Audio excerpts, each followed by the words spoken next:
बुशरा राजपर साहब इंसाफ कयो। बुशरा राजपर साहब इंसाफ कयो। वैसी दरंदन खे तलबा बुशरा राजपर को ताहाल इंसाफ ना मिल सका। वर्षा का मुसलसल एहतजाज का सिलसिला जारी। इन्वेस्टिगेशन अफसरान तलबा बुशरा राजपर का केस खराब करना चाहते हैं। वर्षा का इल्जाम, तहकीकात नहीं हो रही, सिर्फ खाना पूरी करके केस को उलझाया जा रहा है। उधर तलबा बुशरा राजपर की तबीयत तशवीशनाक। राजपर कौमी इत्तेहाद के मरकजी रहनुमाओं लियाकत राजपर, हबीब राजपर, यासीन राजपर व दीगर ने स्टील टाउन थाने के बाहर अफसरान के खिलाफ एहतजाजी मुजाहरा करते हुए कहा कि पुलिस बुशरा राजपर के केस को खराब करना चाहती है।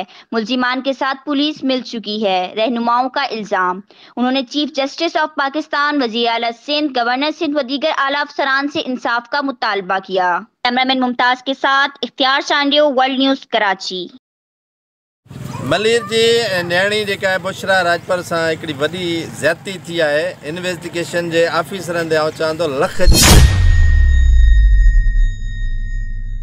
तो हू जेको आहे जांच करण बजाए जेको आहे सो हुन सां नाइंसाफ़ी करे रहिया आहिनि। जेको बयानु न्याणी ॾिनो ई न आहे, उनजे पीउ बयानु ॾिनो ई न आहे दरिंदनि खे तहफ़ुज़ फ़राहम करण लाइ, छो त हू बाअसरनि ऐं बाअसरनि खे तहफ़ुज़ पुलिस जी इहा रवश रही आहे त हू इन गुंडनि खे, दहशतगर्दनि खे, भत्ताखोरनि खे ऐं लैंड ग्रेबरनि खे तहफ़ुज़ ॾिनो आहे। पर हिकिड़ी शागिर्दियाणी जेका 11वीं क्लास में पढ़े थी, उन सां ज़्यादती जेको आहे कंदड़ 8 जवाबदारनि मां जेको आहे 3 खे गिरफ़्तार कयो आहे। बाक़ी उन्हनि खे जेको आहे गिरफ़्तार करण खां जेको आहे जांच पुलिस कीवाए थी।